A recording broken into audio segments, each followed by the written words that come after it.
If you like word games, this is one I want to tell you more about.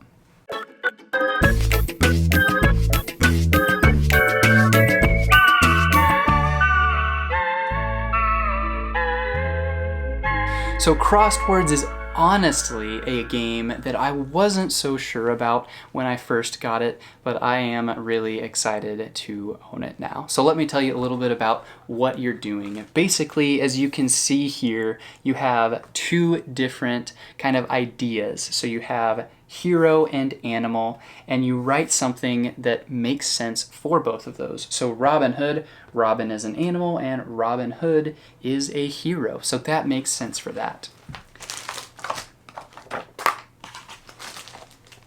And so diving into the contents, you have some different pins here.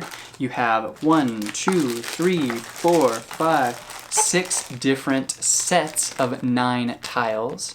And so you write on these and you put them inside this grid. But wait, this is what you're gonna do first. You have 4 different sets of cards. So you have proper nouns, I believe, proper nouns, things, starts with, and miscellaneous. And so what you're going to do is you're going to take one of those starts with, and starts with are.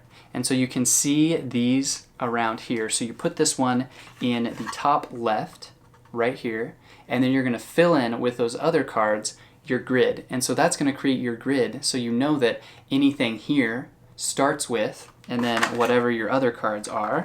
So miscellaneous, food and drink would be right here. So R starts with R, food and drink. Rice. That took me way too long to think of.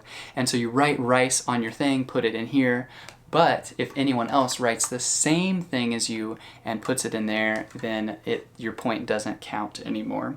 So this is a really enjoyable game. I was not so sure how it would work, and I'm not generally a huge fan of word games, but there's something about this. It is kind of a timed game where you're trying to beat other people to get your tiles out as fast as you can. And so I really enjoy what I feel like will be a depth in this game where you can really play for a long time. You can play with different sets of groups, different age ranges. I feel like this really has a good variety of gameplay ability out there. And so I could see this being awesome for kids to try and, maybe not too young, but kids to try and figure out what two things kind of make sense in the same category, or even for adults. This is a super fun game that my wife and I played the other night. Even though it's technically a 3-player game, we enjoyed it with just the 2 of us, and it was really, really fun just to be able to try and figure out and be clever in different things like that. So hopefully that gives you an idea of what this game is, what it does, and why it may or may not be right for you. Thanks.